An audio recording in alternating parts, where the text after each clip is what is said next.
Close to the shores of Africa, a necklace of small green islands floating in warm seas. They're called the Canary Islands, and they're one of the world's favorite tourist destinations.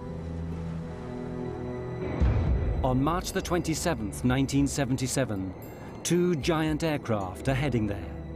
The 650 passengers think they're on their way to paradise. They're on the road to hell. KLM 48 Pan Am. Their planes are diverted to a small airport on the island of Tenerife. As the day goes by, it becomes more and more choked with planes, and a thick fog sets in. Tension mounts. Passengers and crew are impatient to get to their final destination. We're going. Adam 1736, report. Runway clear. Okay, we'll report when we're clear. To clear then. What do you say? Is it to clear the Pan Am? Oh, yes.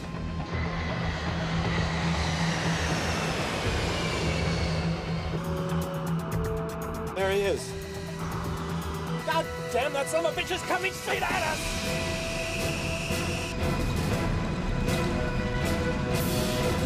God damn.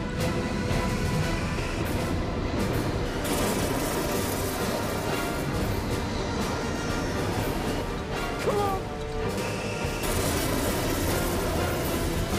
Come on! Get off!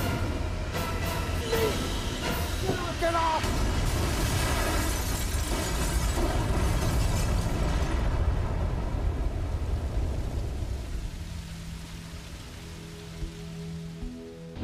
Words cannot adequately describe the horror. 583 people died, the worst air disaster in history. It was all over in seconds. For the handful that lived, they would be the longest and most terrible seconds in their lives. At first, I thought they had gotten to us the bomb. The only thing I could liken it to is if each molecule of air exploded. I looked in the cabin and everything was on fire. I thought, oh my God, we're trapped. We had 28 people in the upstairs lounge. The lounge was no longer on the airplane. Joan was standing there yelling, "Suzanne, take my hand." The engines were starting to disintegrate. I lost Joan's hand very quickly. I had put my hands over my face and said, "Lord, today I'll see you." It was a survival mode that kicked in, and it was just get out of that airplane. I said, "I will jump and try and break your fall." The airplane was collapsing in on people. I immediately thought it was total destruction. Well, I felt so responsible because I couldn't take care of my passengers, and so helpless in looking back and knowing that there's nothing you can do. You can't get back in the aircraft. There's no way to get in it, and it's all on fire. Firemen are there for 12 hours trying to put out the flames, but it's a hopeless task. As the news spreads around the world, everyone wants to know, how could two state-of-the-art aircraft possibly be on the same runway at the same time? All those people dead. What had gone wrong? Who was to blame? Only later would they discover the chain of coincidences, mistakes, and misunderstandings that had led to the biggest disaster in the history of aviation.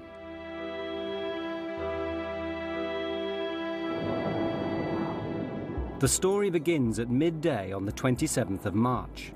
Pan Am Flight 1736 is nearing the Canary Islands. This has been a long, long flight. The plane left Los Angeles via New York the afternoon before. Now the passengers are tired, looking forward to journey's end in the Canaries' capital, Las Palmas. So, you guys been to the Canaries before? You guys ever visited the Canary Islands? Yep.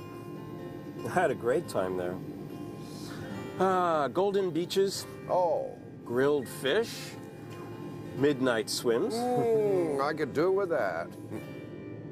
But this is the first time I've been routed this way. Me too.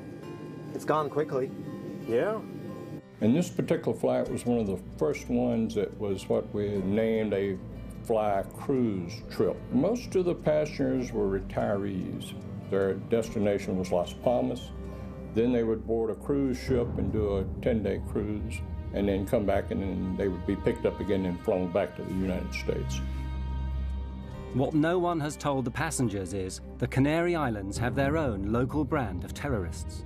They're determined to get independence from Spain, which actually owns the Canary Islands.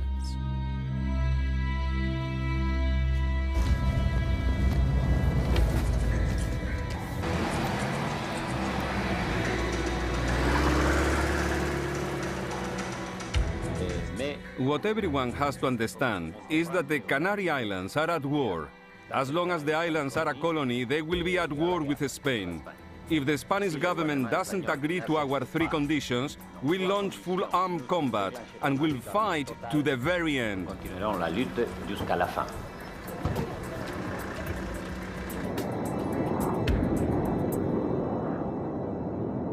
Six hours out of New York? I could do it again. Doesn't time fly when you're having fun? On board the Pan Am plane are 380 passengers, with 11 flight attendants to look after them. I was on the flight with my best friend, Suzanne Donovan, and we used to bid flights together, and we could do that. And we would, because we enjoyed each other's company so much. Hey, Susie, save some of that energy for Paris. Oh, oui. We're just going to go to Las Palmas and drop off the passengers and ferry the aircraft, which means flying it without any passengers, up to Paris and then stay in Paris. Few disasters are ever caused by a single event. It takes a chain of tiny coincidences, and so it was that day. Everything is going fine, but at that moment, the terrorists decide to act. And as luck would have it, they choose Gando, the airport for Las Palmas, where the Pan Am plane is due to arrive shortly.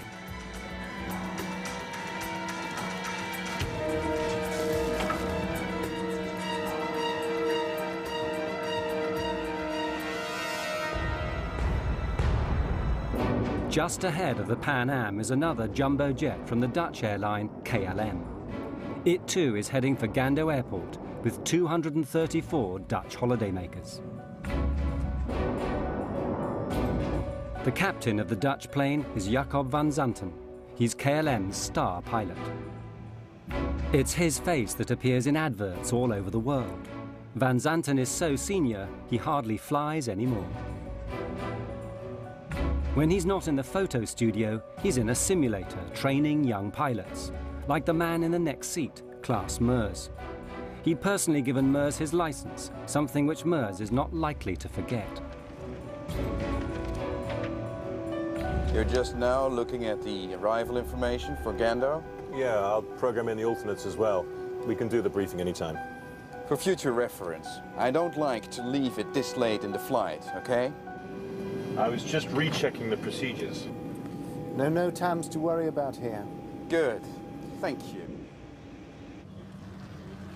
The Dutch passengers are looking forward to journey's end too, but not all of them are going on holiday. 3 are young tour guides who actually live in the Canaries. They've been back to Holland for a seminar and are now returning to their work. It's true. Back in Holland. Yeah. But I'm glad to be getting back to sunny Tenerife. I mean, how many people can say they have banana trees in their back garden? Yeah, well, a week was just good enough for me. I don't know why they send us back to Holland for those seminars. I mean, really, it's not as if we learn anything. We're not going to suddenly sell more package deals. Hey, we got a free trip home to see our families. I'm not complaining. Well, why don't we celebrate our return to the sweet life and paint Las Palmas town right tonight? Yeah. You both up for it? 3 of us went to Holland for a week. It was a kind of holiday and work. I lived in Puerto de la Cruz. That's a small village in northwest of Tenerife. Yvonne was traveling with me.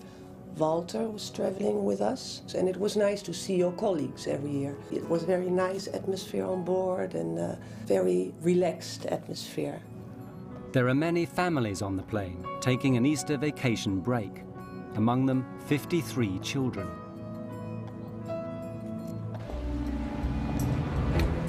There are 2 bombs in the terminal. You have 10 minutes to save as many lives as you wish. We'll talk again. And so it begins, the first step on the road to disaster.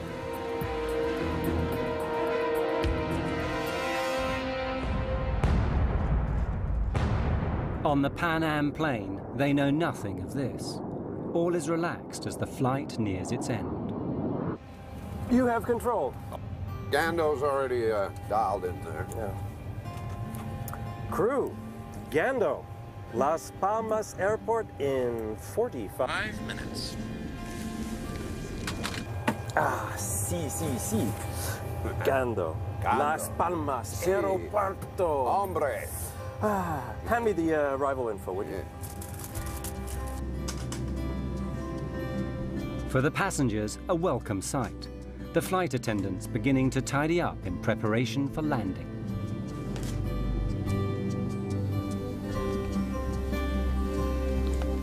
Here are your roses. They still look nice and fresh. Oh, lovely. Yes, a friend of mine gave them to me in the airport. I wish somebody would give me roses like that. Here, take one. I insist. I had worked very hard, and I was ready for a break. I had great anticipation for what we would see and hear and experience. For nearly everyone on board, this is the start of something special, the holiday they've always promised themselves.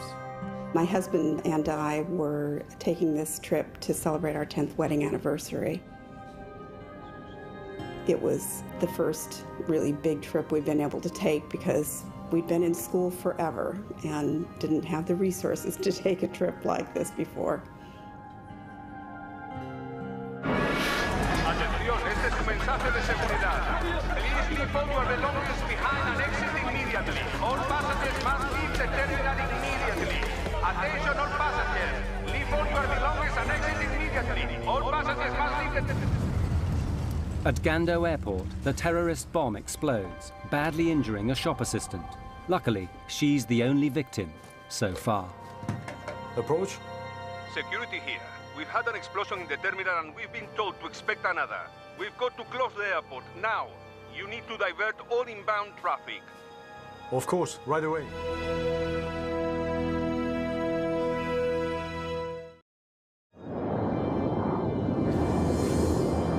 Gando, KLM 4805 is with you now. Flight level 350, inbound, request approach. KLM 4805 Gando, the airport is closed. Divert to Los Olivos Airport via Tenerife VOR. Descent flight level 250. Well, how do you like that? I'm in serious danger of missing my dinner. 250 for you now. 50. This diversion is bad news for the Dutch pilots. They're only allowed to fly a certain number of hours, and they still have to get back to Amsterdam.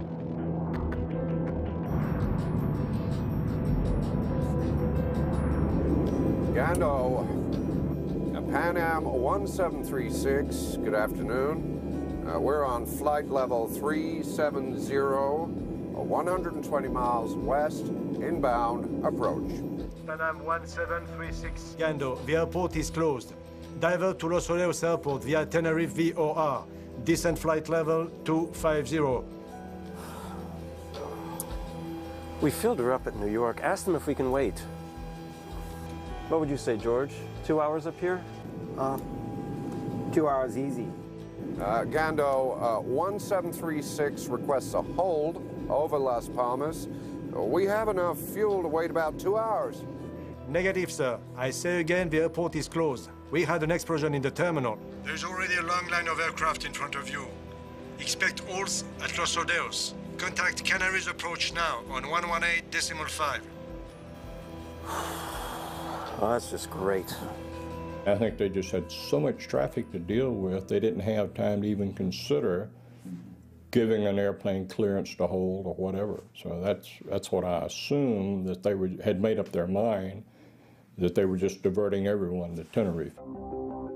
So now both jumbo jets, along with many other aircraft, find themselves heading for Los Rodeos Airport on the island of Tenerife, half an hour away. It turns out to be a regional airport, more used to dealing with light aircraft than Boeing 747s. It has only one runway and about as much parking space as the average supermarket. But it's the only airport within striking distance.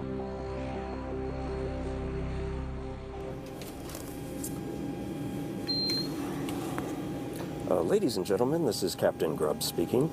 We've just been told by air traffic control to land at Tenerife, which is about a half-hour flying time from Las Palmas. Apparently, there are some difficulties in the airport. We're working the radios up here to see if there's a way that we can get you over to Las Palmas just as soon as we can, on the ground. I'll let you know when we have some more information on that. Thank you for your patience.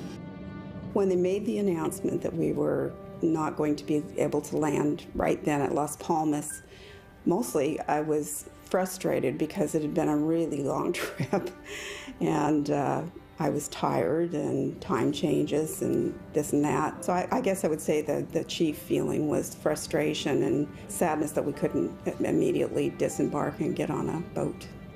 People were not happy about this because it was not a good omen.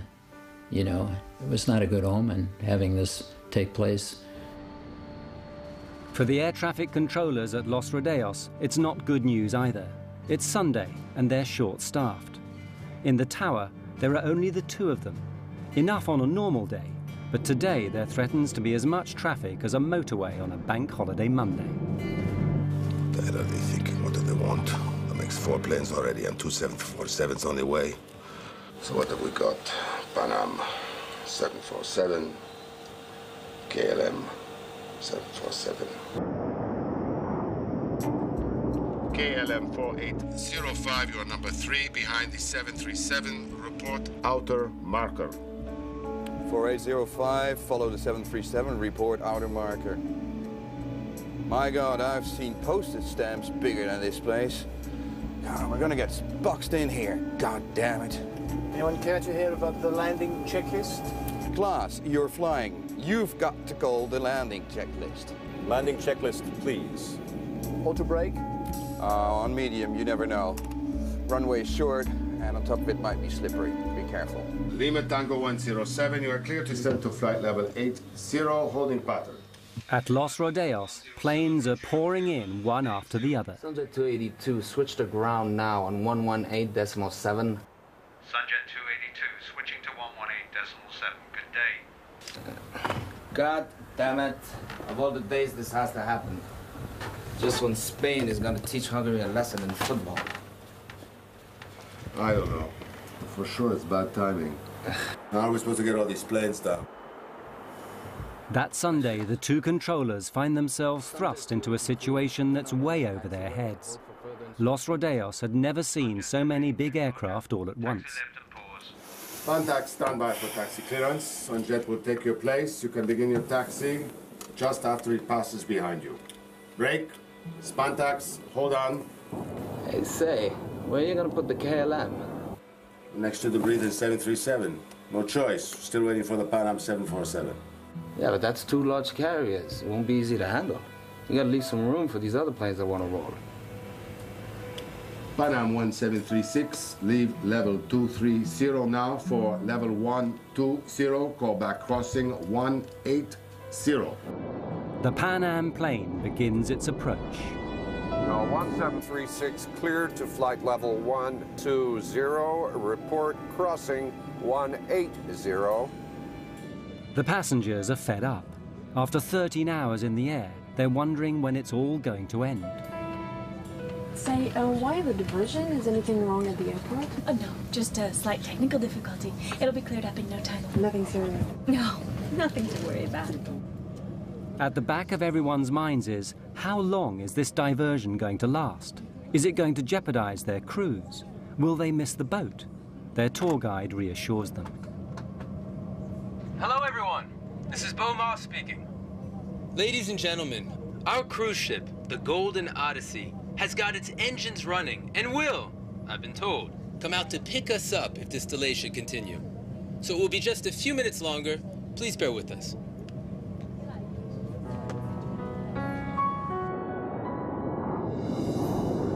Auto brake selector on medium? We did the landing checklist. Auto brakes, medium. KLM 4805, clear to land runway 30. Roger, 4805, clear to land 30.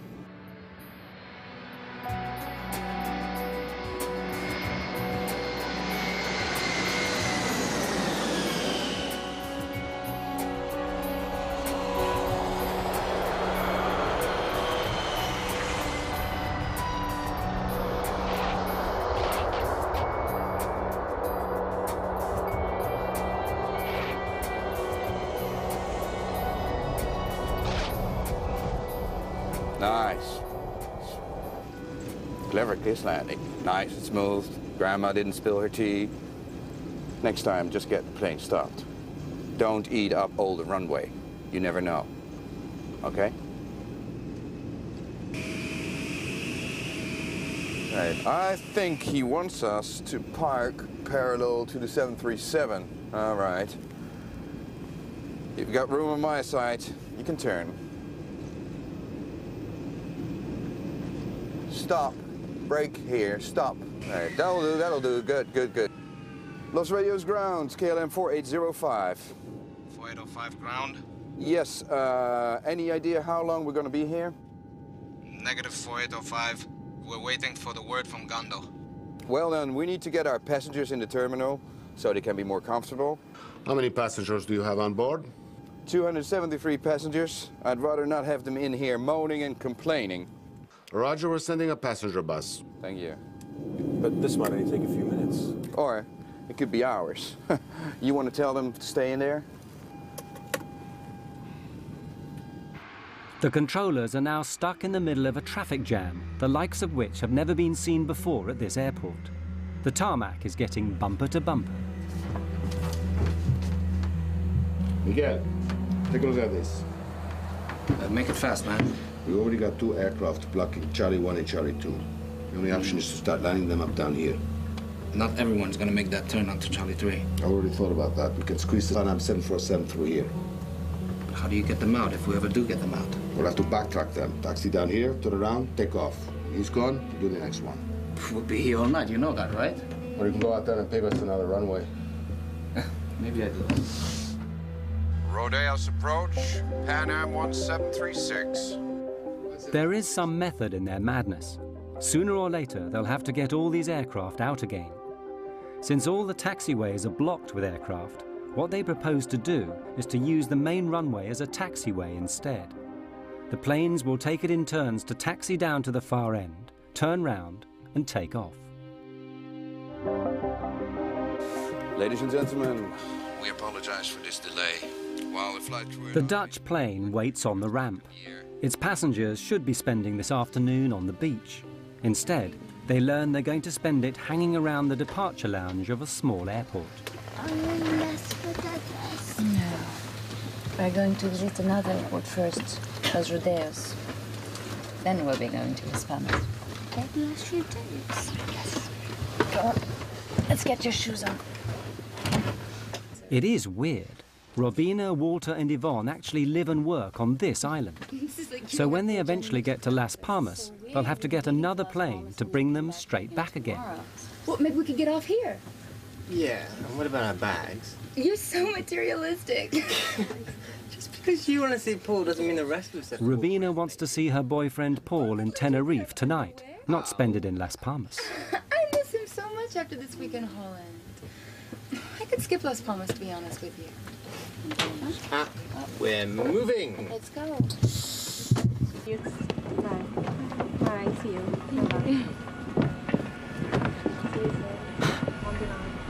You all right? Yeah. You don't look it. It's not right. There's all these planes. I got a bad feeling about this.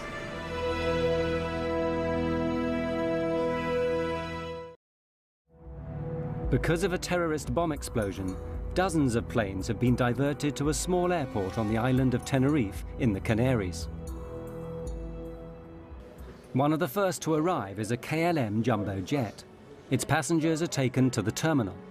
But what with those arriving, those departing, and those, like the Dutch, who are in transit, the little terminal is becoming overwhelmed.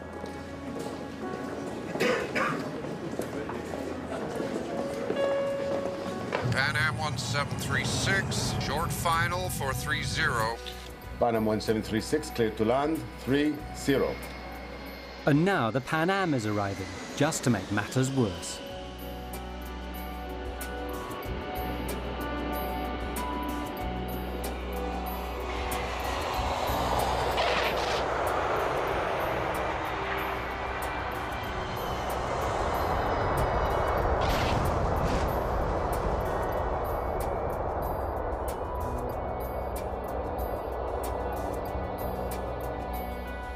1736 at the end of the runway. You have a follow me for taxi instructions. Have you got him inside?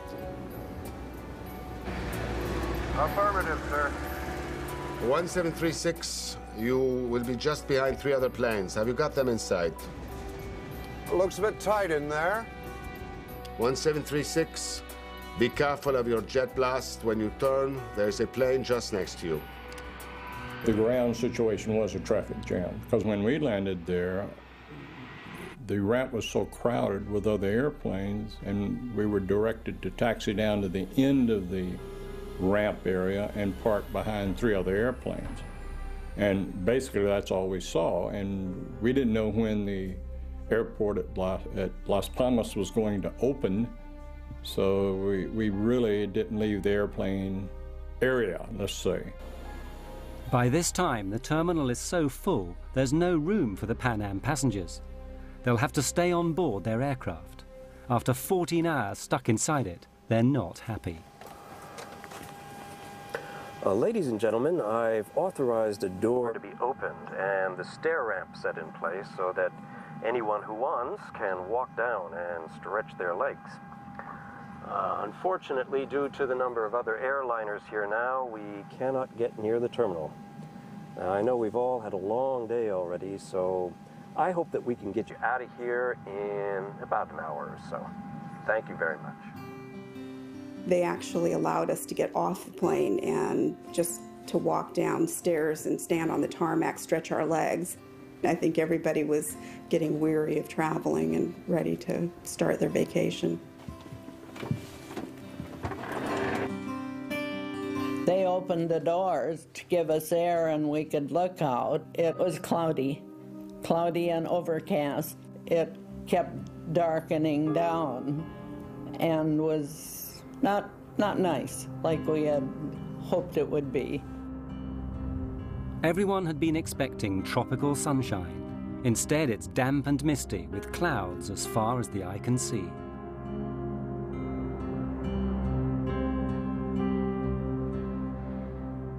I'm worried we're going to get caught by this fog. All we need now is for them to close down that runway. Yeah, we need them to get a move on or else we'll be spending the night here and then hello duty time limits. Any idea of how much longer we've got before we need to get another crew down to take over? Yeah, well, it says here that the company time limits are 10 hours of flight and an amplitude of 13 hours, and that's with 1 stopover. But if there are 2, it goes down to 9 and 11. But we're allowed to ask for derogation. Jesus Christ, who writes this stuff here? I'm going to back time from when we have to be back at Schiphol to stay legal, right? What happens if we go over the civil and company time limits? Well, you get hung out to dry. You lose your license, your career, everything.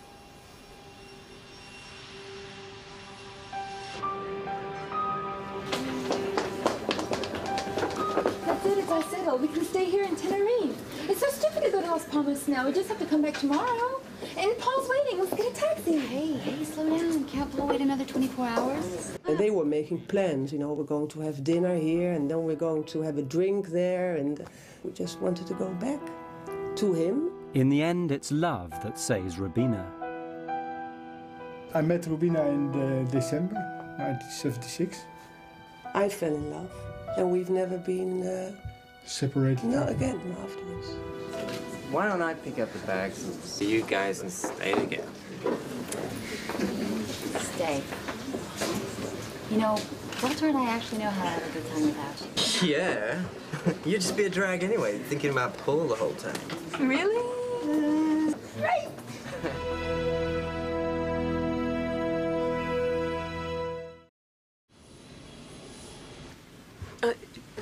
Excuse me. Is everything all right? Yes, we're all right. I am a bit peckish, though. Maybe we could get something to eat. I'm sorry. There is nothing left on board. Maybe just a cup of coffee and a biscuit? Not even that. I'm sorry. I really am.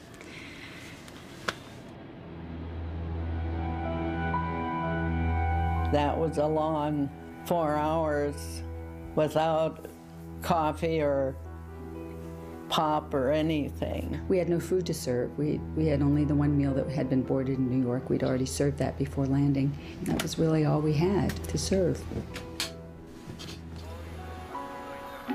In the tower, the two controllers are also getting fed up. All the aircraft are in now, so there's nothing to do except listen to the football on the radio and worry. Clouds are gathering over the airport. Looks like we might have a campana. Yeah, these clouds are ready to jump down. A little more coastal wind, a drop in temperature, and we'll be covered in clouds. Better get a move on or they won't be taking off. Rodeos, Gando. Rodeos, go ahead. Gando to Tenerife ATC, we've just reopened. Temperature is 20 degrees. Winds light and variable. Arrivals raining 2-4. Gando will start sending them your way. We're at 14 degrees, fog and light rain. They'll be glad to get out of here. Let's get started. It should be tricky getting all these planes in line. We'll be all right. We'll just have to take it slow. No doubt about that. I just hope we won't still be here tomorrow. At last, everyone can leave. Well, here we go. To all aircraft, Gando is reopened. You can ask for startup and clearances at your discretion. Ladies and gentlemen, may I have your attention, please? Gando Airport has reopened. Your flights will be reporting shortly. Please make your way back to the gate as quickly as possible when your flight is called. Thank you for your attention. Para el embarque, boarding was very complicated because when the passengers were called for their flights, they were scattered throughout the airport, in the cafeteria or buying souvenirs.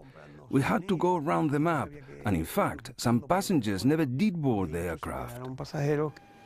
Okay, right, so we need to leave within the hour, then make it a short stopover at Las Palmas, and we'll stay legal, all right? Willem, since we're trapped in here until the passengers get back, we might as well take on some fuel. Yeah, no, let's do that at Gando. It's less expensive there, right? Yeah, exactly. I mean, we've got enough to... There might be many planes wanting fuel at Las Palmas. Huh? Or who knows? We'll be in a hold if Gando's flood goes down again. While I'm sitting here in this seat, I make the decisions. You might have a point there. Refueling before they take off will affect everything that happens from now on.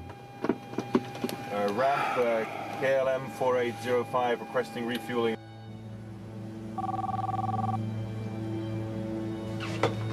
Yes? We're going to refuel during passenger boarding. Apply the necessary security measures. Information lights on, toboggans armed for doors without step ladders. And do you know when we will be in the air again? My crew is starting to wonder about their shift time. Tell them whatever they like. I'm trying to save us some time here, okay? Certainly, Captain.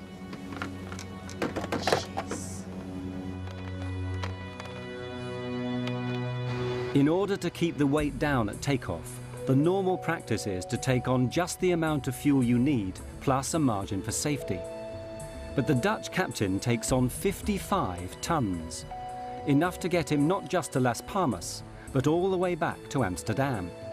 That decision will have unexpected consequences for everyone.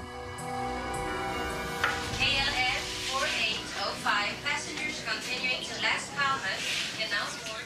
Inside the terminal, all the passengers are called to rejoin their flights, but 2 Dutch children are missing. They've slipped outside to explore. You go this way, I'll go check the bathroom. Let's meet at the gate in 5 minutes. All right. Meanwhile, Rubina is trying to get off the KLM flight. Although I do understand your wish to stay. Yes, this is where I'm coming tomorrow, so there's no point in me going all the way back to Las Palmas. Yes, I guess this is just against company rules, and as much I would like to help you, I'm afraid you must take this plane. I guess you can't change the rules just for me. But there's no harm in trying, right? Have a nice day. Thanks. KLM might not be willing to bend their rules, but Rubina decides to bend them anyway. Problem? Kind of. What? But I'm staying anyway. You'll just have to arrest me. I'll pick up the bags for you. Thanks. I'll walk to the door with you guys so that my friend here thinks I'm taking the plane. Let's go. Come on.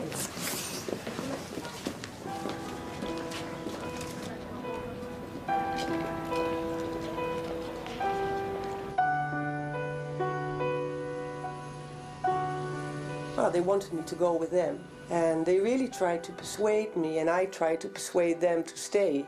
You know. And yeah, but that's how it goes. Fortune had smiled upon Robina van Lanschot. Of the 234 passengers on her flight, she would be the only one left alive.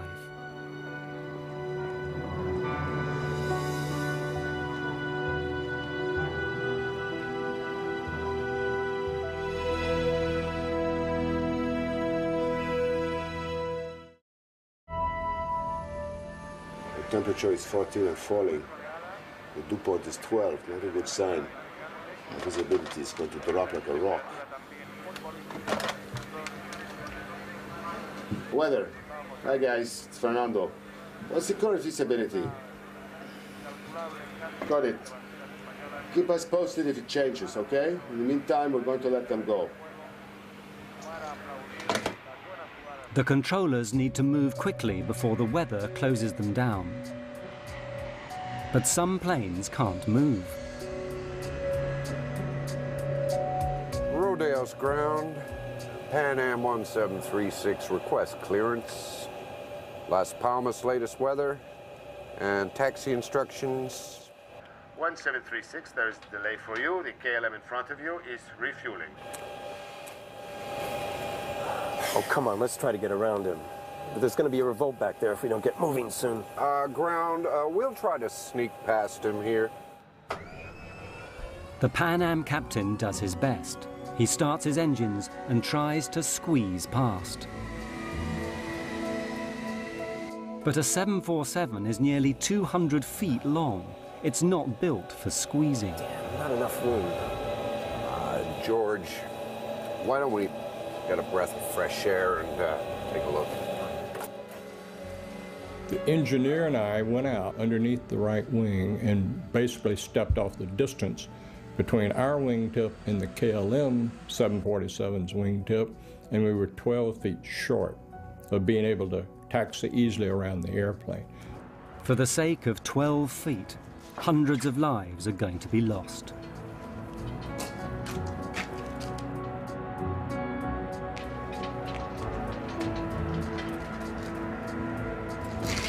Did you notice that when we were coming in? The volcano, amazing, isn't it? Legend has it the devil himself lives on Mount Teide. 12,000 feet, highest point in Spain. It's always in the clouds. You must get socked in here all the time. Yeah, warm, moist air comes screaming across the Atlantic, hits this island, gets cooled down, and wham, you're in the soup. And the tourists start screaming. KLM 4805, this is Pan Am 1736. What's on to you? We're stuck behind you guys. Have you got any idea as to what time you'll be rolling? 35 minutes. KLM out. He hung up. Oh. Nice man. We're stuck behind him, that's all he's got to say. What an ass. On the KLM, more frustration. That's the count. We're missing 4. It must be the family from row 33. All right. I'll let you tell the captain. I'll help prepare the cabin for the cough. Gee, thanks. I know. Roberto, you have to find them. Please, hurry up. Please. Okay. Captain? Yes. What is it now? We're missing 4 passengers. We have 273 passengers back there who will be spending the night in here if we don't get moving. Now, unless you want to be locked in there with them, I suggest you get over to the terminal and drag them in here, now! On the Pan Am plane, the passengers have had enough. Most of them left home some 18 or 20 hours previously. They've been up all night, stuck in an airplane seat.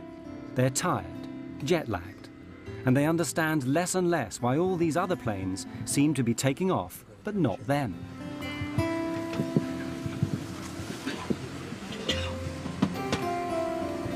My friends, I know it's been a trying afternoon for all of us, but when we are finally on board the Golden Odyssey, you will be pampered day and night. Your own private telephone will give you access to room service at all hours. A twist of the button will give you just the right temperature. Queen-size beds will make you forget these airplane seats.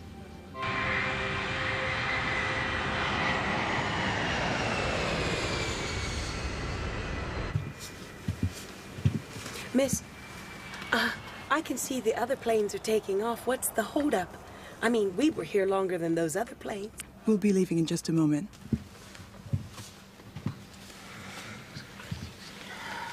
Keep thinking of Paris, I guess. You can keep thinking about it. Yep. Moulin Rouge, maybe? The old Moulin Rouge. Dancing girls? Dancing girls. Da, da, da, da, da, da, da, da, da, da, da. Yeah, yeah, yeah, yeah, pa, pa, pa, pa, pa, pum. Da, da, da, da, da, pa, pa, pa, pa, pa, pa. Dum, dum, dum, pa, pa, whoop, pa, pa, pa, pa, pa, pa, pa, pa, pa, pa, pa, pa, pa, pa, pa, pa, pa, pa, da, bum, bum, bum. We ever get there? We get there. Around about this time, the ground controller, Roberto, manages to find the two missing Dutch children. Where have you been? Come on. Hurry up. They're only waiting for you to take off.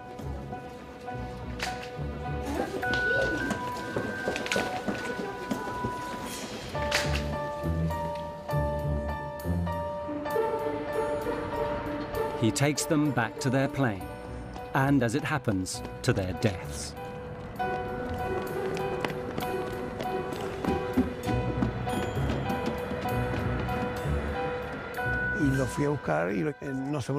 I'll never forget that. If I hadn't found them, they'd be alive today. But was it destiny?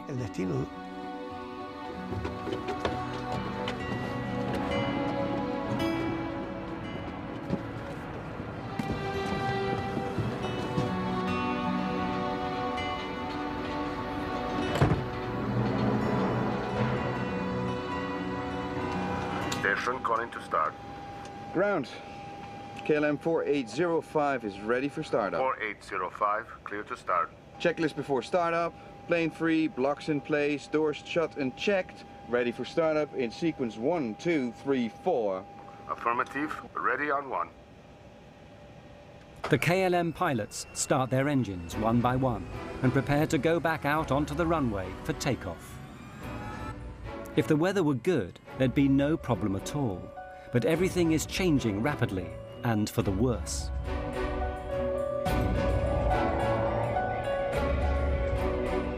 Taxi company is here. Visibility is right down. We've fallen from 10 to 3 kilometers in the past half hour.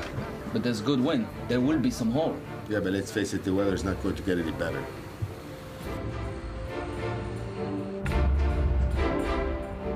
Approach 4805 requires backtrack on runway 12 for takeoff on 30. Taxi straight ahead to end of runway and make a backtrack. Roger, make a backtrack. 4805 is now on the runway.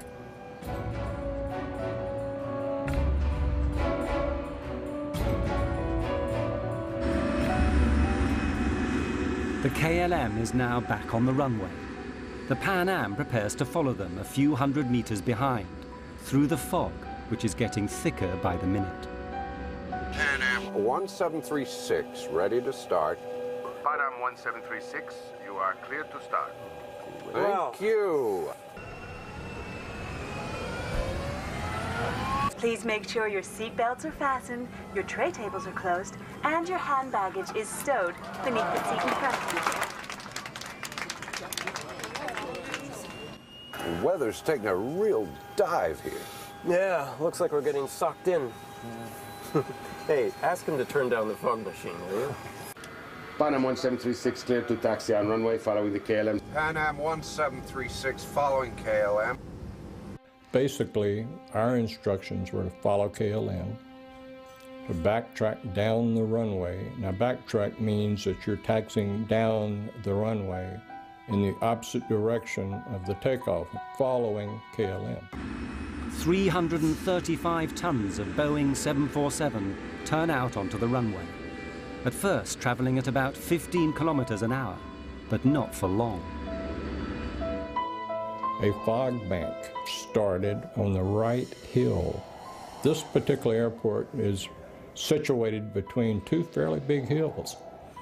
And we saw the fog bank come off of the right hill and proceed down and stop right on the runway. So our visibility went from unlimited to 500 meters. We lost sight of the KLM airplane. I'll have two planes sailing on the runway. Keep some healthy separation. Visibility is dropping every second. Yeah, they can't see much out there. They certainly can't. The KLM plane is groping its way through fog.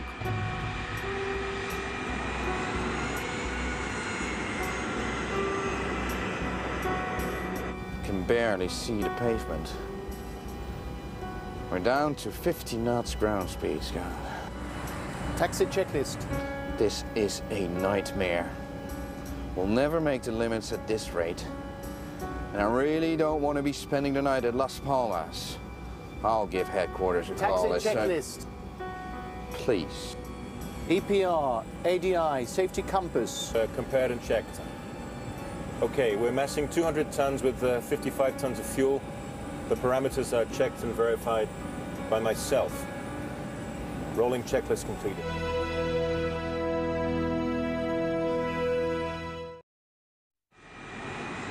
The two aircraft are following each other on the same runway, but no one can see a thing. Everyone is nervous, especially the American pilots. They know that before long the KLM will turn round and come back down the runway at full speed, taking off. They have to get off the runway, but where?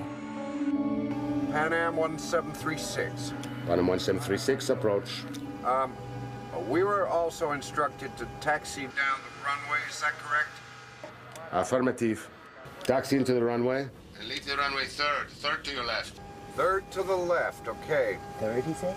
3. Third to your left. I thought he said leave the first. runway third to your left. Third to your left. Left turn. Look at it out there. I mean, this cloud just rolled right onto us. I don't think anybody has the minimums now. In a 747, the pilots are more than 10 meters off the ground. It's very difficult to see out. And it's built to fly, not to drive down a highway in thick fog trying to find an exit. Tell me what you think, George. No. We've got centerline markings only. We need 800 meters visibility if we don't have the lights. Anytime you get a low visibility, such as that, on the back of the approach plates, you have the runway information. It gives you the minimum visibility you must have to be able to take off. We turned our charts over and it said RVR, minimum 700 meters visibility. So we assumed that with that, he'd just given us 500 meters. We couldn't take off.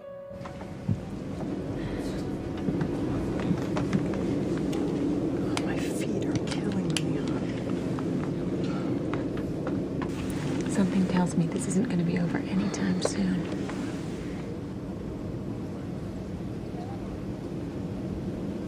KLM 4805, how many taxiway did you pass? I think we just passed Charlie 4 right now.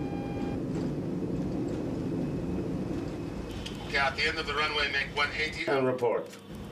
Report for ATC clearance. Okay, sir. Tell me, is centerline lighting available for 4805? I don't think so. Stand by, I will check. The Pan Am is still traveling along the runway behind them, but very slowly now, because the pilots are confused. They thought they might have misheard the controller. Did he say the third exit, or was it the first?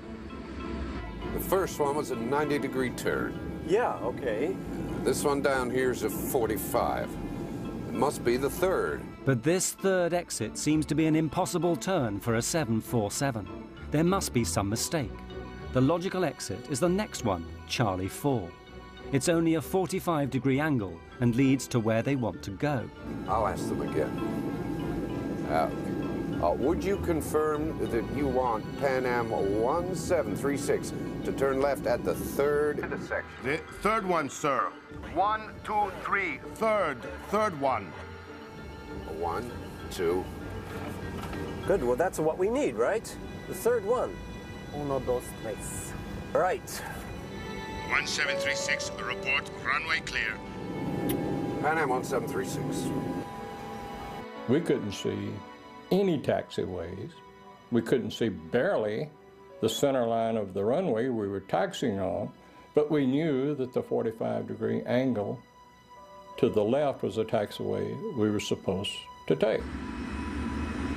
1 kilometer ahead and out of sight in the fog, the KLM is nearing the end of the runway. 4805 and Pan Am 1736, for your information, the centerline lighting is out of service. 4805, we copied that. Why am I not surprised? Wouldn't make any much difference anyway. You need a bunch of searchlights to punch a hole through this mess.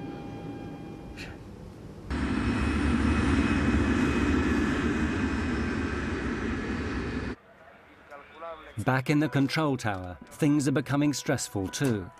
For several minutes, they've been unable to see either of these 2 big jumbo jets on the runway. They don't have ground radar like a big airport. To all intents and purposes, they're working blind. I lost them. I can't see no visual contact. I hate working like this, blind when the planes are on the ground. Even they don't know where they are. They're doing well. I mean, there's good separation distance. Pan Am 1736 approach. Position, please. 1736, just checking that... that's the 45 there. Yeah? Yeah, that's this one here. Yeah, I know. Okay, the next one is almost a 45.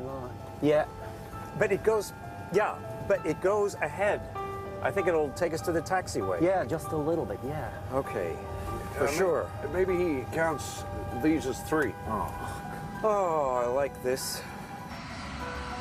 On the KLM, Captain Van Zanten knows that he is now very close to the minimum visibility for takeoff. There's a good chance he's going to be trapped on the ground, forced to spend the night at Los Rodeos. Not an enticing prospect. Christ, bloody weather. Klaus, give me takeoff speeds. Yeah, okay. The V1 will be 120 knots and the VR is 135 knots.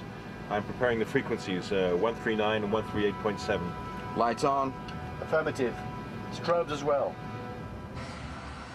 Of course, the people in the back have no idea about any of this. The way that everything is clicking into place. That's it. Just one last hop and we'll be there, okay? Goody. Is it going to be a long holiday? Just like last year. The only thing which might alert them is the fact that the view from their windows is now down to just a few dozen meters. Where's the wing gone? It's hidden by the fog. What? A frog? A big green frog? Don't be silly, just calm down.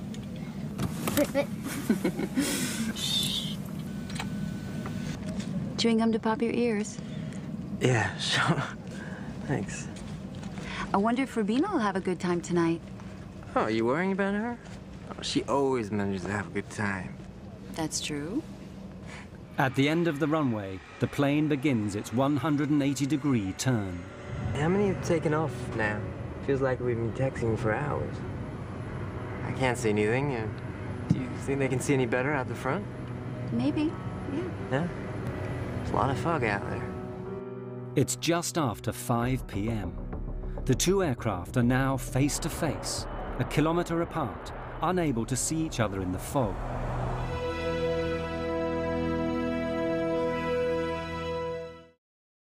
Okay, we're on the numbers now. Can't be far from the threshold. You can just about see the white center line. I've left the body gear on to help you turn around. I've got 8 greens on the undercarriage.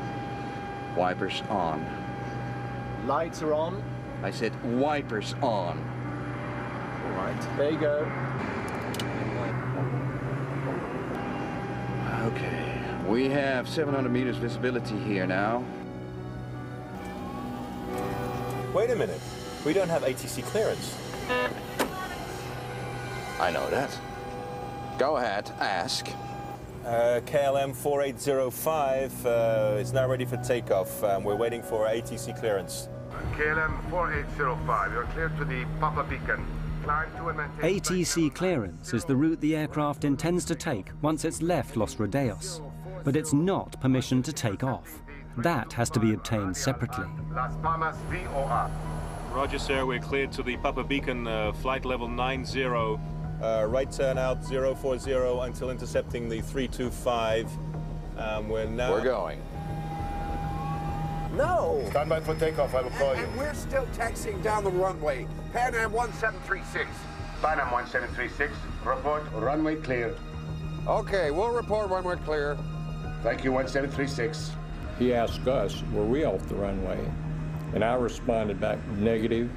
We are still on the runway, but we will report clear of the runway. That was the last thing I said over the radio. Let's get the hell out of here. Yeah, he's anxious, isn't he? Yeah, and now he's in a rush.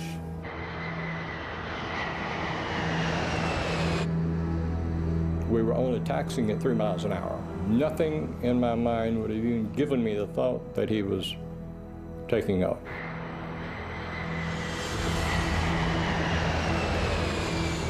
Isn't it clear there? What do you say? Isn't it clear that Pan Am? Oh, yes. The die is cast. With every second, the KLM is going faster and faster. At the same moment, the Pan Am reaches the number 4 exit and begins to turn off the runway. God damn, that son of a bitch is coming straight at us!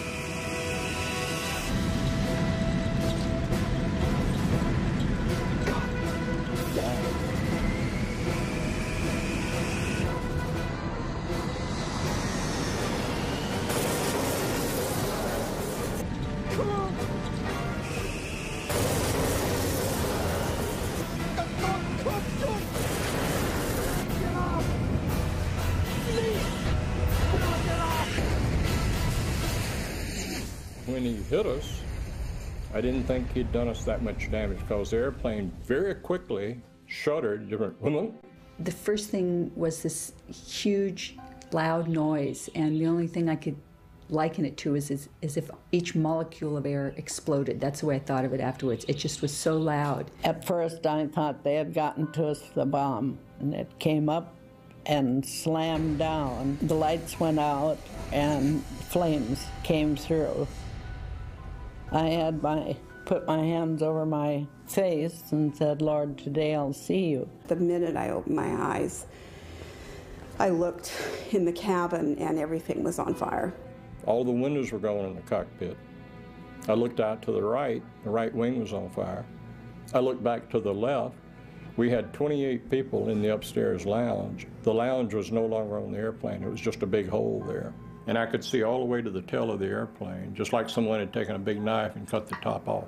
People were just sitting in their seats. They weren't moving. I don't know why. Yeah, in normal circumstances, you're supposed to wait for a command, but it was clear you didn't need to wait for a command in this situation. There was fire, and I shouted to Suzanne, fire on the wing. She ran back to my exit and saw Suzanne standing there, getting ready to open the door, and just saw the door crumple like cheap tinfoil. And I thought, oh my God, we're trapped. I was staring at the door, and I yelled, unfasten your seatbelts, remove your shoes, leave everything, come this way. And as I stared at the door, a jagged hole seemed to open up in the roof over the door. And the next thing I knew, I was outside that. I don't know how I got out there. Joan was standing there yelling, Suzanne, take my hand.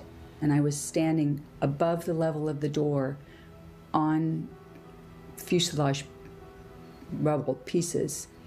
And I leaned down and said to Suzanne, give me your hand.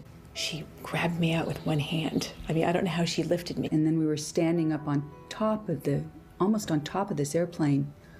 And I thought, it's really a long ways down. If we jump, we're going to break our legs.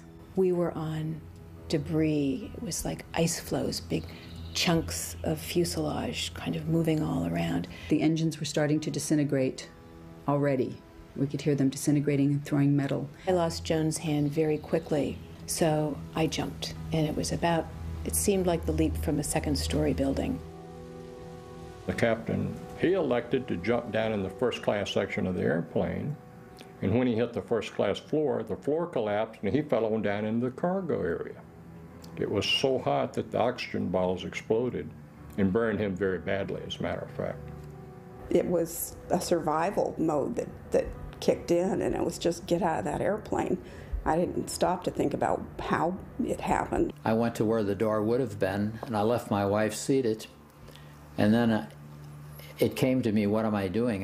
Where's my wife? So I turned around and she was coming, and I said, I will jump and try and break your fall. My husband was sitting to my right, and I undid his seatbelt and kind of pushed him out of his seat to get him moving. And we headed for the door that was closest to us. And it was engulfed in flames, and there was no way to exit that way. I looked over, and at some point, someone had opened the other door, which was amazing to me. And I just yelled over here and headed toward the door on the other side, which was, again, the wing door. In the haste to get out of the burning plane, Karen became separated from her husband. He died in the flames.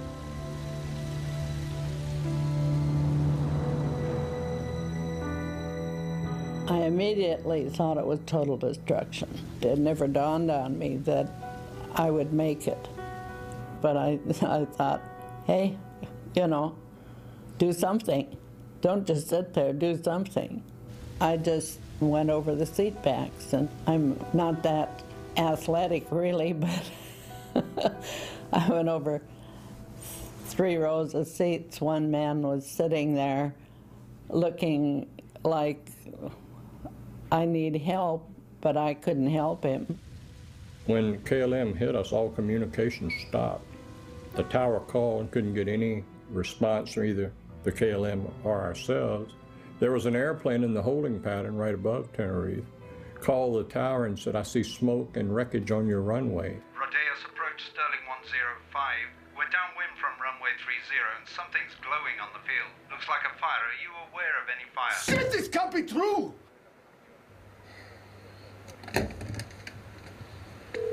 Come on, come on! Come on, come on!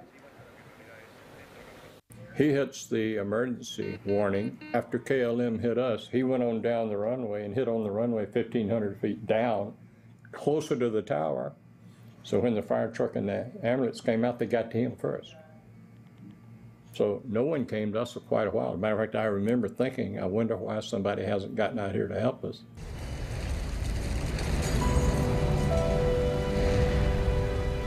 It's complete bedlam. In the fog, the fire trucks don't know where to go. When they eventually find the Dutch plane, it's hopeless. Everyone's dead. And the whole time, they don't realize there's a second plane a short distance away, hidden in the mist, with people waiting to be saved. It's another 20 minutes before the Pan Am plane is discovered.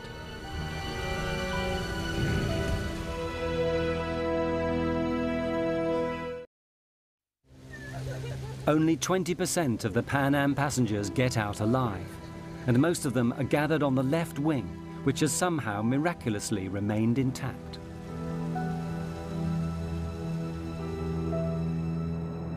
The entire left wing of the airplane was covered with passengers. And it turned out there were probably 45 to 50 passengers out on that wing. I've never asked anybody how high the wing is from the ground on a 747, but it looks to be a very long ways. And I cut open my head and fractured my foot. My wife jumped after me, and she said, I cannot walk. And I dragged her on her side for probably a block and a half away from the plane. The motors were going full tilt, and I didn't want to get over where the motors were, so I sat down by the body of the plane.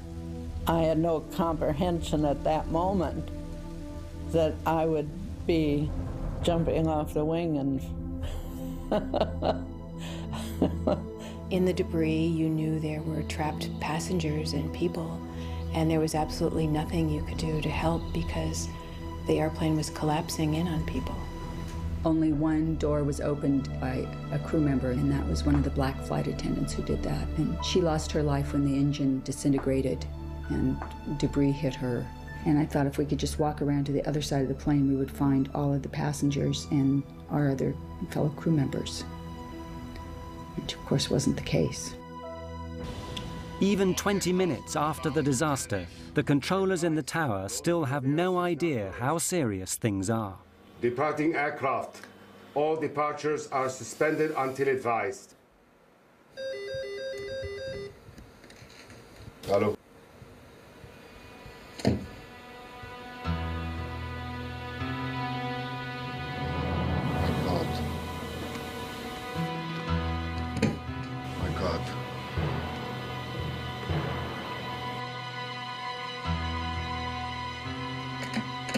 I'll get a local fire out of here.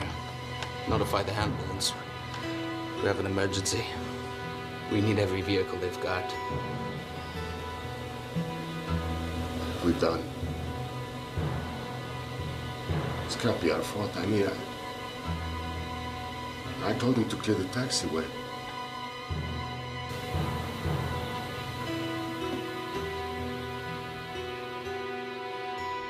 When I got out on the ground, I could hear people screaming and yelling and all. Within about 5 minutes, you heard absolutely nothing. There was no noise at all, just the airplane burning. I asked one of our medical directors later on what he calls that, and he said that when you have a fire that hot and that much of a fire, it consumes all of the oxygen in there, and people basically suffocate. I felt so responsible because I couldn't take care of my passengers, and so helpless in looking back and knowing that there's nothing you can do. You can't get back in the aircraft. There's no way to get in it, and it's all on fire. Of the KLM plane, very little remains.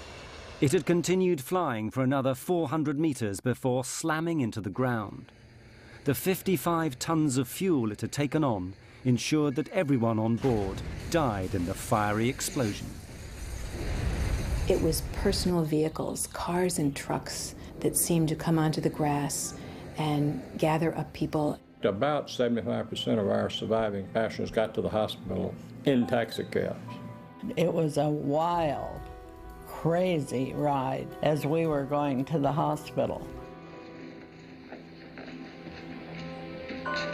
The skin was hanging on both hands because I had received burns, but it hadn't affected my eyes. I had blood all over me, and I walked up to somebody and said, "I'm a doctor, can I help?" And the guy that I said it to had the oddest look on his face, just this very wan smile, and he just shook his head, and then I immediately went into a coma. Word soon gets out, and in the hours that follow, the international press begin to arrive, and the first news is flashed around the world. Rescue workers are still going through the wreckage of the 2 jetliners this morning in the Canary Islands. They're looking for the bodies of victims in this worst accident in aviation history. 2 jumbo jetliners, 747s, collided on the ground at the airport at Santa Cruz de Tenerife yesterday morning. One was a Pan Am charter from Los Angeles that picked up more people in New York before flying to the Canaries. The other was a KLM charter from Amsterdam in the Netherlands. They set up a morgue in one of the hangars, and it was huge, and they had all of the nearly 600 bodies in that particular hangar, or temporary morgue. The death toll rises to 583 people, nearly twice as big as any previous accident.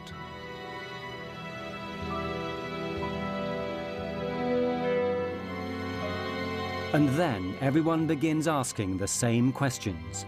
How and why could 2 state-of-the-art airliners smash into each other on the same runway?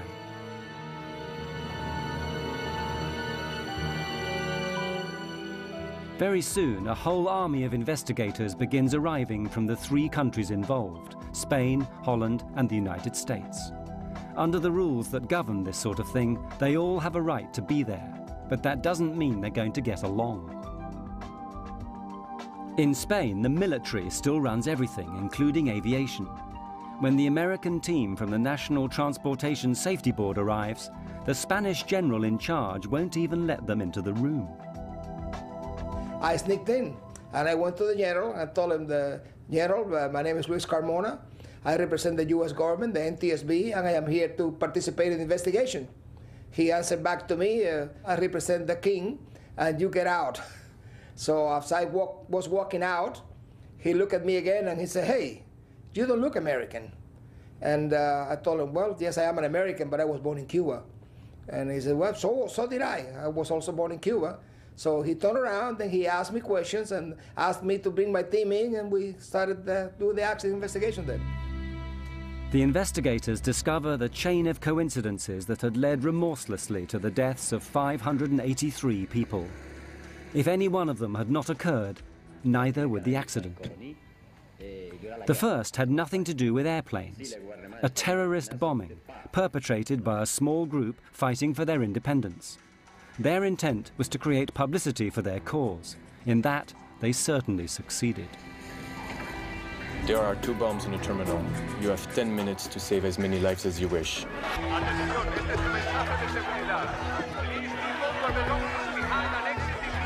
The airport is closed. Divert to Los Rodeos Airport via Tenerife VOR. Descent flight level 250. Because of the bomb, all air traffic was rerouted to Los Rodeos Airport on the neighbouring island of Tenerife. But it's a small regional airfield with only 1 runway. A 747 can land there. The runway is long enough, but that's all. The airport is ill-equipped and unable to handle that amount of planes or people. Lima Tango 107, you are clear to descend to flight level 80. Subject 282, switch to ground now. Contact standby for taxi clearance. KLM 4805, clear to land runway 30. Pan Am 1736. Pan Am 1736, short final. As luck would have it, this tidal wave of traffic happens on a Sunday afternoon, when there are just 2 controllers on duty. They're good, but not used to handling as many airplanes as on that day. Big airplanes that need lots of room to park. They are confronted with an enormous jigsaw puzzle. We'll be here all night, you know that, right? Or you can go out there and pave us another runway. Meanwhile, in the KLM cockpit, the stress is mounting. Any idea of how much longer we've got before we need to get other crew down to take over? Yeah, well, KLM had recently introduced new company rules which handed out severe penalties for pilots who exceeded their flying hours. What happens if we go over the civil and company time limits? well, you get hung out to dry. You lose your license, your career, everything. The KLM plane has to get away before 5:30 that afternoon or abandon the flight. Hundreds of passengers would then have to be found hotels on this small island. A new crew would have to be flown in from Amsterdam. The expense would be enormous. Willem, since we're trapped in here until the passengers get back, we might as well take on some fuel. But that seemingly simple decision seals the fate of everyone aboard the KLM. Refueling not only delays him for half an hour and the Pan Am stuck behind him, it makes the KLM plane so heavy it'll be unable to lift off and clear the Pan Am plane on the runway. The half-hour delay has another effect. During that time, the weather changes abruptly. Los Rodeos is an unusual airport. It's on a plateau high in the hills. The Los Rodeos airport is at 2,000 feet elevation, and the normal clouds in the area, they stay about 2,000 feet. So when the wind blows the clouds over the airport, it closes the airport. The visibility goes to 0. And it goes on and off all the time.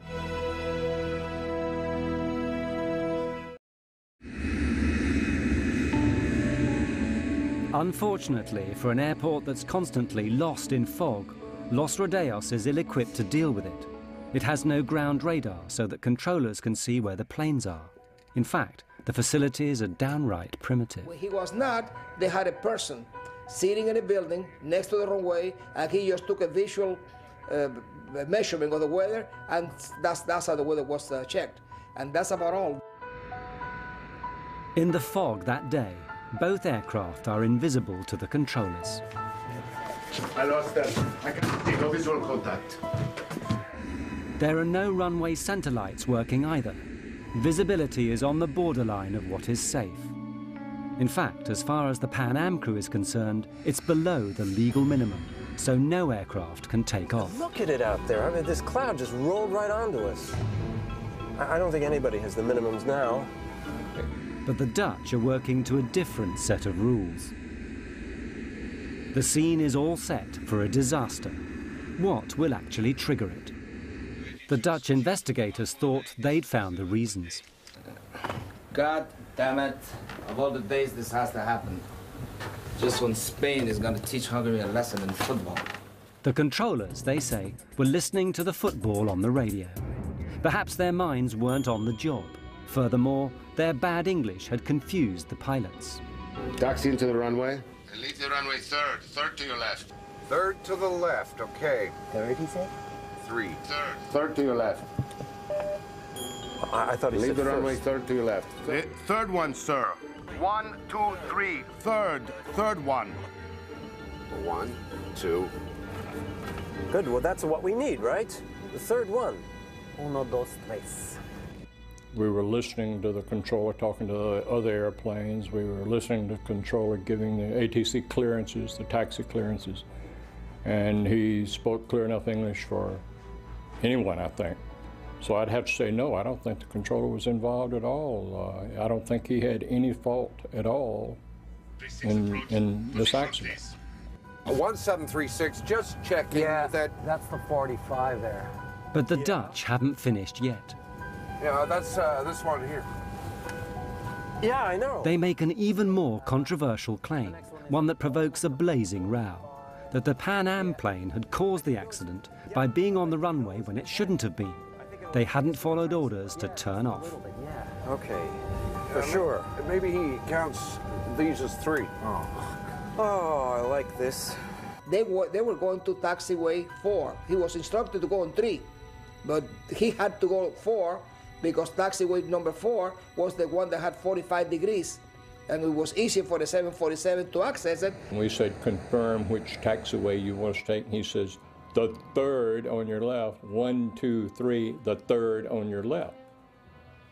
And here again, I still believe this. I think he had seen us go by the first one, and when he says count 3 more taxiways, the third, 1, 2, 3, we were doing exactly what we thought he meant for us to do, and I still think that's what he meant for us to do.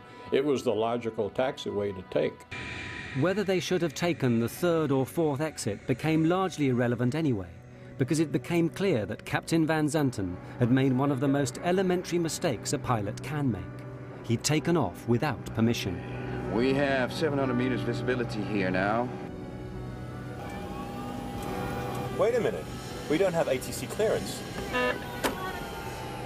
I know that. Go ahead, ask. KLM 4805 is now ready for takeoff. We're waiting for ATC clearance. KLM 4805, you're clear to the Papa Beacon. The KLM is given its ATC clearance, which is simply the route it must follow after takeoff. Now, it must wait for permission to take off. 325 radial at Las Palmas VOR. Roger, sir. We're cleared to the Papa Beacon, flight level 90. Right turn out 040 until intercepting the 325. We're going. But why didn't his crew stop him? It's very difficult for a co-pilot or a flight engineer to tell the captain, hey, look, you missed something. Tenerife exposed a problem that had long existed in commercial air travel. The pilot was regarded, and often regarded himself, as God. The captain is always right. He's never wrong. No junior officer was ever going to contradict the airline's top pilot, the man who'd given him his license. Panam 1736, report runway clear. it to clear that? What do you say? Is it to clear that Panam? Oh, yes. Captain Van Zanten, highly stressed, knowing that he has to take off or abandon the flight. His crew, aware that he's done wrong but frightened to tell him. Disaster is now inevitable. God damn.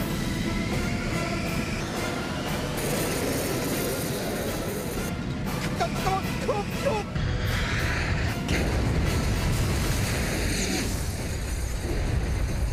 The official report is written by Spain.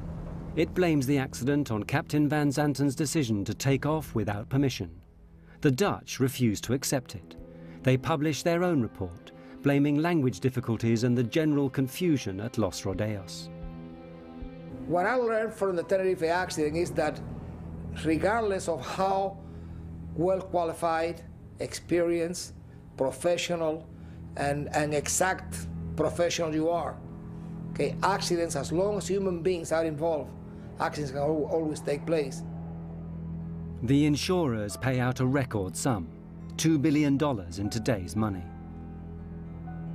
As for the survivors, the images of the 27th of March will always be with them. They've just learned to live with them, that's all. And whenever I have friends that travel, I tell them, make sure you know where your exit is, make sure you read all that stuff, know how to get out of the airplane. I mean, those are important things. I never had nightmares. I had only dreams about being helpless and being at an airport behind a big, thick window and watching an airplane take off and knowing that it was going to crash and wanting to shout out, but there's this big, thick glass window. You're just helpless, and that's what you feel, is this, because our responsibility is to take care of everyone, and that's what we want to do, and we couldn't do it. We couldn't save them. The loss of my husband had a tremendous impact on my life, on my son's lives, on my extended family's lives. It was huge. And you can see how strange life is, you know, that things like that happen, that you get off and they go on, and perhaps if the plane left a minute later, it wouldn't have happened. I think it brought home to me how quickly you can leave this life and how everyone should enjoy life every and each day as much as you possibly can. Well, after the crash, I decided to start a family. I thought maybe I will stay home and have children. I thought, you know, my friends have died, and if I let myself sit in this little apartment, it's going to be as if I'm curled up and died, and that's not fair to them. I can honor them best by living a life, a full life, and not being afraid. I am blessed because I do not have any horror left over from the accident. I felt ashamed the first while. And a long time I thought, you know, I wish I died, because I felt very bad. I was scared for quite a while after the crash, but I knew if I flew with Joan, she would pull me out again. I had to quit the NTSB. I didn't retire. I felt so bad that I became ill. I had to go to a doctor and get some medication because I got sick. I went back to Tenerife, my wife and I had a driver take me out to the airport and show me the runway, and I looked at it all. I did it all over again. And then I went back and took the Golden Odyssey steamship from the Royal Cruise Line to sort of complete the situation which I had missed.